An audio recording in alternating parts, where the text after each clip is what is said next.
I'm speaking in good faith with Dr. Doug Hardy. He's a theological educator and a practicing spiritual director who teaches at Nazarene Theological Seminary, where he guides students to engage in personal and spiritually formative practices to enhance reflective self awareness, self knowledge, and relational connectedness with God and others. That's a whole bunch of really interesting and deep stuff that I think we're going to dig into, and I think it's going to become a little bit more plain and Mm, evident what we're talking about as we go along. Doug is speaking to me from his home in Saco, Maine. Thank you so much for making time. my pleasure, Steve. Great to be with you. And if you're listening, not seeing the video version, you should decide to like Doug Hardy as well as I do, because he's got this whole shelf of books behind him in his library. And anyone with that many books, I think is going to be an interesting person to speak with. You have written several articles that I've looked at about spiritual direction, and someone I know on the religious faculty here at the university pointed me to you as a really great person to talk to about spiritual direction. And you are a spiritual director, and you have had spiritual directors for years and years in your Yes, life. yes, yes. But this is something that's so fascinating to me because the minute I heard about it, I thought, where is this in my own faith tradition? Because I want more of this. And I think I get it in little bits and pieces. We're a community, the Latter day Saints, with lay leaders. And so they're often not trained in counseling or theology, other than they've been attending and hopefully paying attention. But can you describe to a Christian believer who does not know what spiritual direction is? And this exists in the Hindu world, the Muslim world, Mm, all different traditions. We're sort of yes, focusing on the Christian practice today. yep, yes, absolutely. And thank you for sharing about your own personal experience, because I resonate with that. In my own particular Christian tradition, spiritual direction was not something that was taught or known very much at all. And so it's Mm, been a much more recent kind of thing. Um, but I like to think about spiritual direction as, in its simplest form, is a conversation between two people. Uh, the one person that we would designate as the spiritual director, or another term might be a spiritual guide, or a spiritual companion. And then the other person is in more technical language sometimes referred to as the directee, or mhm. maybe a better term would be the seeker, someone who's looking for guidance or spiritual companionship. And Uh, the spirit. I should Oh yeah, go ahead. I I think I'll just mention here that you have also served as the president of the Society for the Study of Christian Spirituality. You know what you're talking about in this area. Well, it's been a joy to be a part of that organization, because it puts me in regular contact with a wide range of people from various Christian spiritual traditions who just know so much about these things and other things. Um, so picture two people together, one who is self-consciously trying to be available as a spiritual guide to someone who's seeking spiritual wisdom, discernment, knowledge.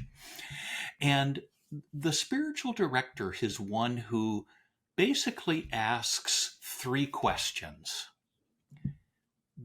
The first question, and it doesn't have to be this exact wording, of course, but the first basic question is, what's been happening in your life? So can you imagine um, having spiritual questions, concerns in your life, and you're with someone, and they're present to you, and they just say, "Hey, what's been going on with you?" What that would feel like to have someone ask that, right? It Yeah. opens a door. And then the next question is, so how is this affecting you? In other words, a spiritual director is really just not interested in only like information about what's going on in your life or what you might be concerned about, but they really want to know how this is affecting you as a person. Hmm. And so again, if you can imagine somebody who is taking time to be present to you, and they communicate to you, hey, I really want to know how things are impacting your life. Then the third question, and this is really the thing that distinguishes spiritual directors from other kinds of people who come into our lives and provide help or a good listening ear, right? The Uh, third question is, and where might God be in all of this?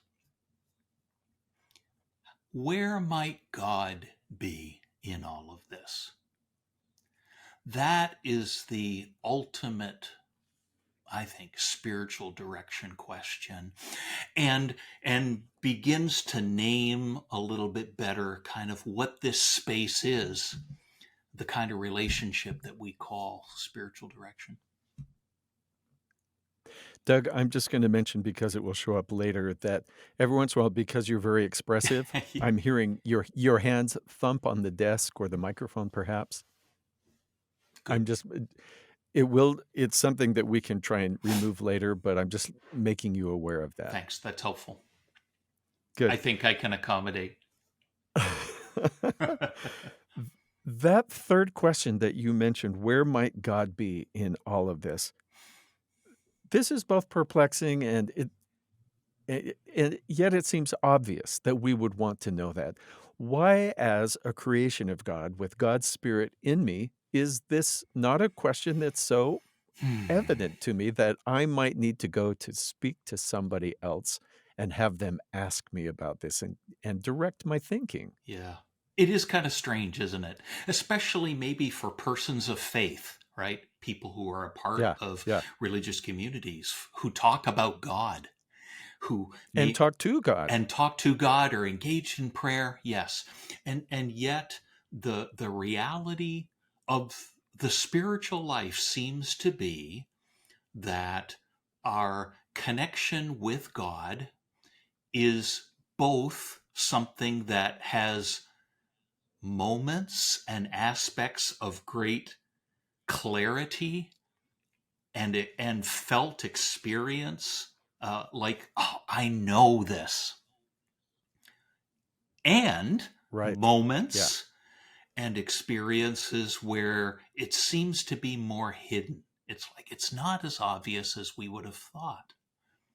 And those times, which I think are part of normal human experience, those times when um, maybe it seems like God feels a bit distant, or we're not Mhm. sure what's going on, um, can lead to doubt. It can lead to fear. It can lead to anxiety, confusion. Um, and when we're experiencing those kinds of things, who can we go to have honest conversation? Yeah. Someone who will have our best interest, but maybe somebody who's not so directly connected, like a spouse or or your priest or your child, somebody that they can't be completely disinterested. That's right. So that you feel safe, but also someone who can maybe bring a bit of, um, could we use the word objectivity to the Yeah, situation? yeah. Or at least they can see you maybe with a level of clarity that somebody with whom your life is tangled up in other ways may not necessarily be able to see. Well, I love that objectivity. Disinterested is not what we're looking for. Yeah, only in a technical sense. Yeah. So, you wrote an article called "The Pastor and Spiritual Direction," and, uh you had 11 different reasons why someone might consider that they need or want a spiritual director. And I'm not going to tell you the 2 I didn't mark, but I marked 11 of them as applying to me. So I'll maybe keep you and our listeners guessing just a bit, but here are a few of the things that you listed that might prompt someone to reach out. You long for a deeper relationship with God. You're restless for something more in life, but not sure what it is. Or you feel stale or spiritually stagnating. You have existential questions about God or the church, or your understanding of God and faith is changing and you feel disoriented. You're experiencing loss or grief. So this sounds like times of change in people's life, whether it's their understanding or their relationships. Yes. Times of change seem like they are times when we seek this. Yes, that is very true. In fact, in preparation for our conversation today, I was even reflecting a little bit back over my own life and realizing how significant it has been for me to be able to meet with a spiritual director at different seasons in my life, Mm, because the needs are have changed. The needs have not been consistent and the same. There's not a that's a sense in great which I point. finally arrived. That's true. Life keeps moving. Life keeps changing. Are you able to either through? I'm not asking you to share someone's personal experience that has confided in you as a spiritual director, but in general principles, share an example of how that's been helpful, or perhaps from your own life, how a particular question or a concern you found some direction this way. Yeah, absolutely. So just thinking about this notion of change, right? That times of change or disruption might prompt us to seek out spiritual guidance, to meet with someone like a spiritual director. Um, Part of what a spiritual director brings to that is a recognition and a confidence that God's Spirit is present and active and engaged with the change and with the Mm, disruption that is in our lives. So, uh, uh, when I meet with, for example, someone who is nearing retirement and has had a very active, fulfilling life, but now is experiencing some physical diminishment. They know that the kind of work that they've given themselves to is maybe coming near to an end, and they're wondering sort of, what is life going to be like for me? Then as a spiritual director, not only do I listen to that and be empathic and communicate understanding and help frame it within the normal development of a person going through life. A counselor would do a similar thing, right? A therapist hmm could do, a good friend could do the same thing. But then I also will ask questions like, so when you are praying um, about these things going on in your life, is there anything that you are hearing or sensing from God about this season of transition in your life? What might God be inviting you to pay attention to? It's an open ended question because I don't necessarily know what it is. Uh-huh. And it's not my job to say, well, I think what God is doing in your life is this, but rather by giving the invitation, a person who, say, for example, maybe has been feeling some anxiety about the transition into retirement, now is invited to consider that this might be a new spiritual opportunity that God is inviting them into in a very positive, constructive way. So it opens up that possibility for them to consider that. Do you find um, that people are, as I read about this in some of your writings, there is this certain amount of accountability that seems useful, that if I, as a seeker or a directee, come to you as a guide or a spiritual director, I'm inviting a relationship in which you might hold me accountable, not to what you have in mind, but accountable to perhaps what I've discerned in prayer, or what seems meaningful to me?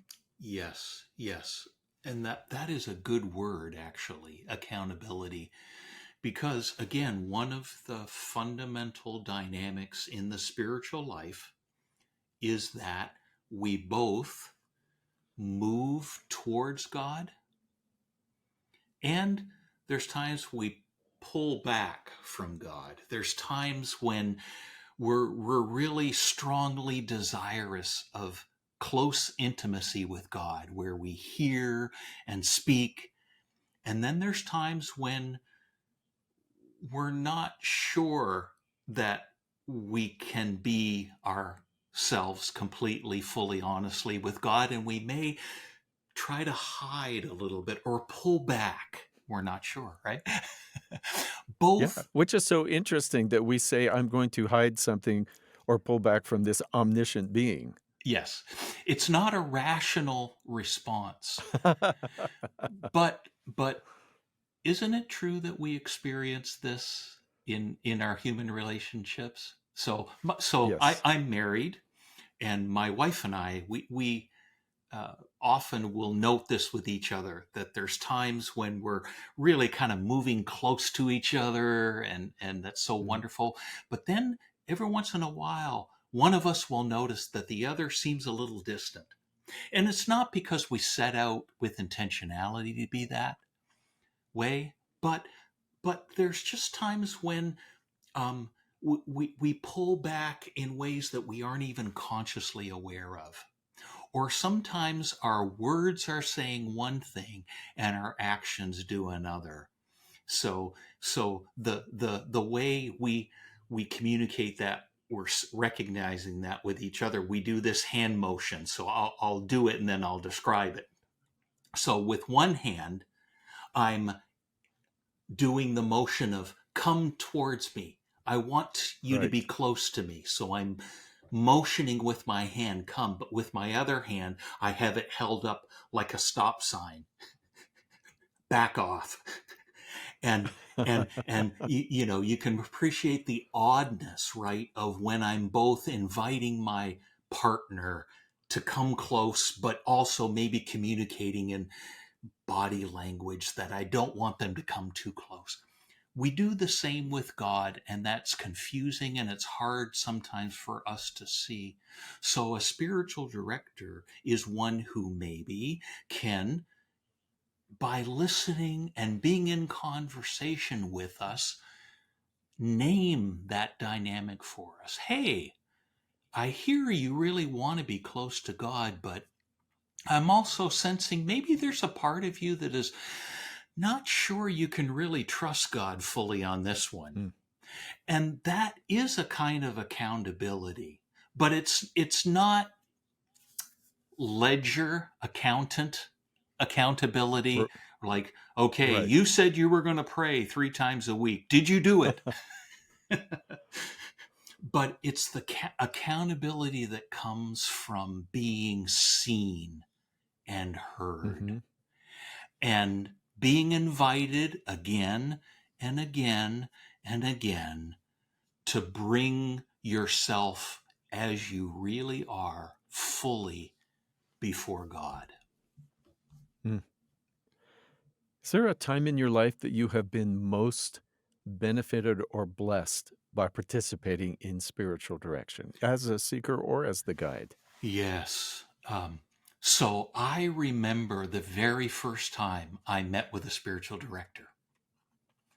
I was a seminary student, newly married, just moved to California, um, engaged in full-time Christian ministry as a staff pastor at a church.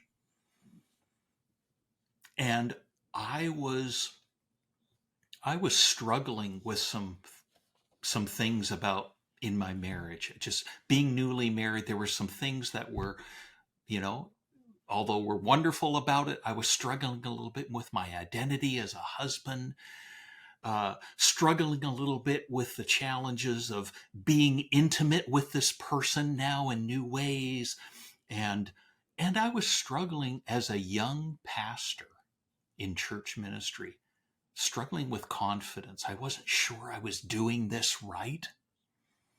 Yeah. And all of these things I was keeping to myself. At the seminary where I attended, they had just developed a new program of making spiritual directors available to students if they wanted them.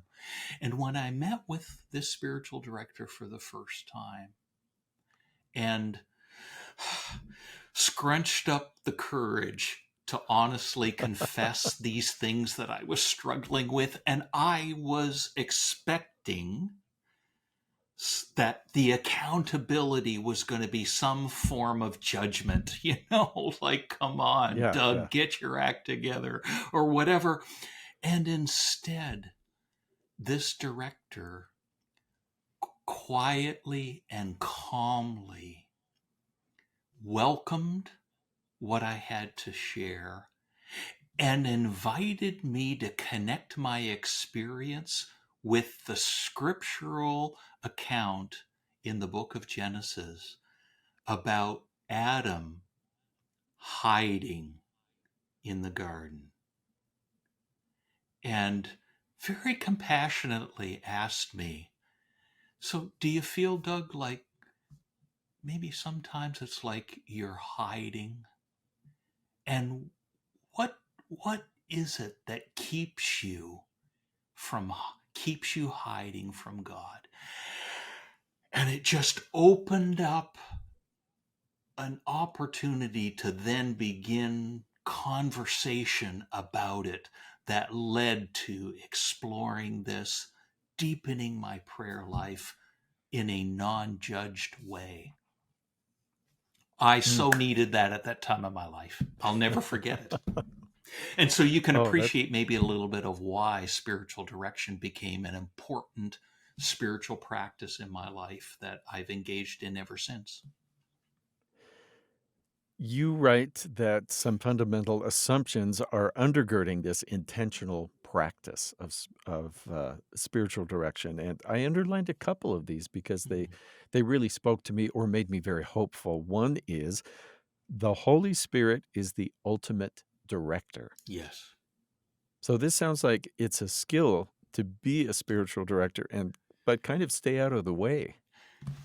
Well put. I like the way you said that. Because spiritual directors are human beings like everyone else. And we can always, we're always susceptible to letting our own ego set the agenda in a relationship. So, Mhm. one of the disciplines of a spiritual director is learning to set aside their own ego needs, be present to the other person, looking out for their interests above all, but doing it with always having an ear open to, where is God in this? What is the Spirit saying to us here? So there's in spiritual direction, even though it may appear from someone looking in on the outside that this is a two-person relationship, right? It's always really three persons. So a Mm. spiritual director is one who listens to the person who comes for spiritual guidance while also listening to the Holy Spirit of God. And ultimately, their task is to keep pointing the other person towards that Spirit of God and inviting that person to listen to what God might be saying to them. Do you find that if people come, uh, and want to speak with a spiritual director, and in particular, perhaps they're trying to develop their prayer life or develop confidence in receiving answers, that after working through this or for a time, that they're able to learn to do more of this recognition on their own? Exactly. So a spiritual director in some ways tries to embody or model in a spiritual direction meeting the kind of practices that the person seeking the guidance can adopt and build into their own practice, right? So yeah, so what you want ultimately a person to come away from a spiritual direction session with is not necessarily brilliant insights that the spiritual director spoke, content that now is going to tell me what to do with my life, but rather you come away with an awareness that being with this person helped me to be more present to God,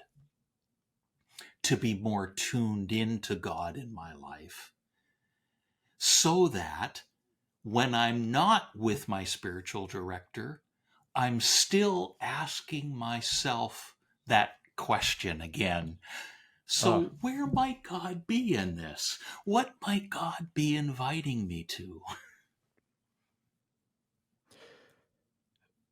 you mentioned, well, we just I use prayer as an example, so Yes. maybe I will stick with that. Uh, One of the questions I read in the article was, "What is it like for you when you pray?" Yes. And so I'm wondering what kind of answers people give and what a spiritual director can point out or encourage Yeah. or observe. One of the great blessings for me in being able to be a spiritual director to others, and it is a great privilege, by the way, is that I learn about the great diversity that is prayer. Hmm. Um, for some, praying has been particular ways of engaging with God that have been cultivated within a family, maybe a person's local community of faith, the particular tradition they're part of has taught them, hey, this is how you pray. Mhm. Um, but also, I found that for many people coming to spiritual direction, sometimes what has happened is the ways that they've learned to pray are no longer adequately carrying the relationship with God that has been growing and developing. It's not that the ways of praying were necessarily wrong or bad, but they're no longer sufficient. And so the person is looking for maybe new and different, expanded ways of engaging prayer. For example, in my own tradition, one of the primary ways of praying is coming to God and asking God for things. Praying We're for all familiar with this. is that right? Yeah.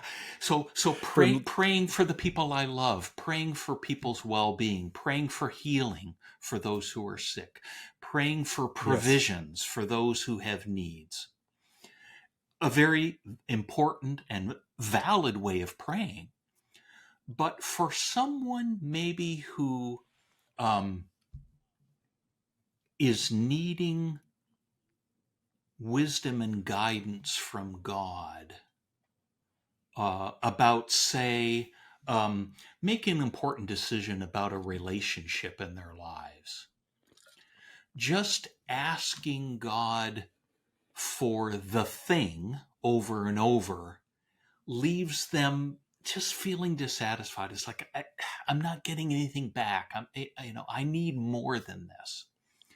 So other ways of praying can be helpful. For example, learning to pay attention to what is going on in one's own body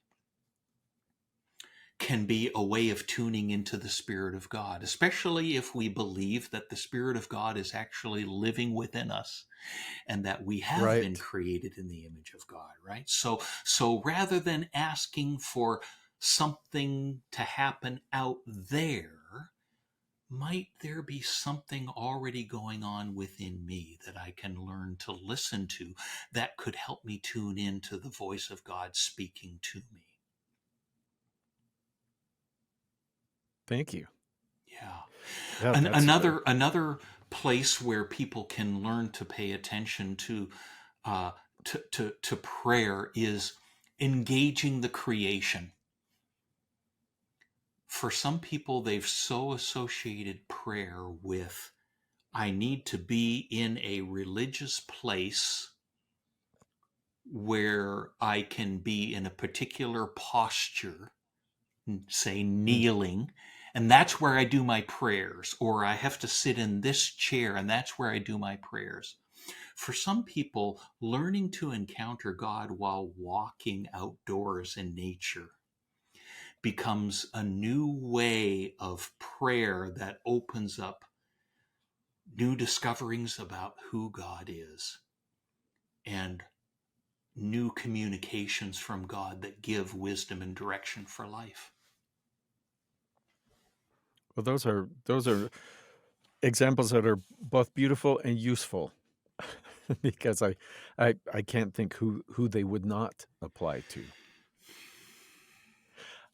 Doug, I'm wondering if I could ask you, how has this process, both of participating in working with your own spiritual directors and in training and in being one, how have you come to know God better or Hmm. feel more connected? Yes. Oh, that's such a great question, and that's a wonderful way, by the way, of describing one of the ultimate goals of this practice: coming to know Mm. God better and having God more freely present in and working in and through one's life. Um, well, one of the things for me, uh, it's been about 40 years since I first met with my very first spiritual director. And so I've had 4 decades of engaging this practice at different levels. One of the things that strikes me is that um, now, in my meetings with my current spiritual director, this is something I still do at least Mm. on average about once a month. With my current spiritual director, I realize that God has been desiring to free me from a perfectionism that has been pretty ingrained in my personality for most of my life. Mm. There have been moments and times where I've become aware of the ways in which some of my own perfectionistic oriented personality has been restrictive for me, hurtful to others, and limited my engagement with the joys of life.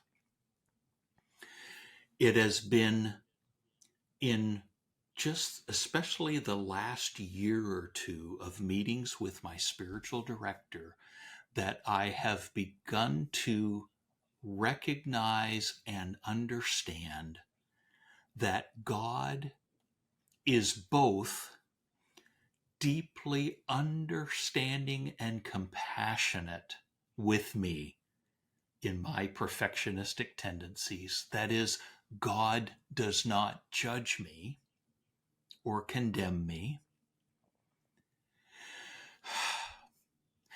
And as I And accept that reality for myself, I am experiencing for the first time in 40 years of adult Christian faith living a new measure of freedom internally to accept and take joy in what is in my life and in the world around me that is not perfect and does not need to be perfect for God to be present and active, bringing out good things.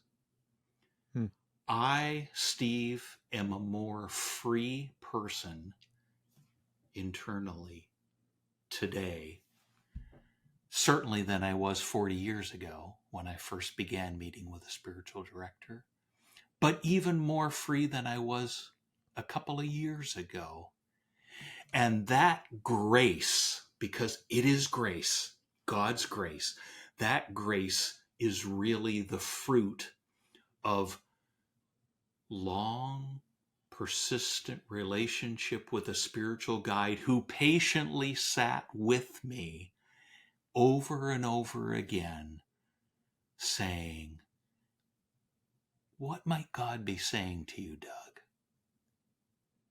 And finally beginning to hear it and receive it. I'm so grateful. well, that is a beautiful ending place. And I'm so grateful for your willingness to share not only the principles and the concepts, but your own personal experience. And thank you so much for speaking with me today in good faith. Pleasure. Thank you so much for having me. Doug, I would like to end with that section. I do have one more question. Well, actually, one more question on this, and then one that I ask every guest that we Yes. could edit to earlier in here. Okay. One would be um, you mentioned in the book a particular need for people who are clergy, Yeah. perhaps professional clergy. There's reasons why they, you say, should have a spiritual director, apart from lay people and their own needs for that. Yeah. What is that reasoning for people who are professional clergy? I would say it's this because clergy, or I would imagine this would even be also true for some of the lay leaders in the Mm, LDS community of faith. Um, People will come to them seeking spiritual guidance yes. because of their position, because of their reputation. And one cannot be in a position to give good spiritual guidance and direction to other people if you're not receiving that kind of guidance and wisdom yourself on a regular basis. If you don't know yourself well, then giving spiritual guidance to other people can be dangerous, actually. It can be more an extension of your own ego needs to control another person, Mm. to see another person be more like you, rather than truly being able to help them to listen to what God is inviting them to for their lives. Thank you. And the last question is, what should I ask you that I don't know to ask? Is there Oh, something that I if I knew you better, I for sure would ask, or that you'll think, "Oh, I wish we'd gotten to this or that." I'm so happy with what you shared, but just in thank case, you. I always ask. Yeah, no, it is a great question. Um,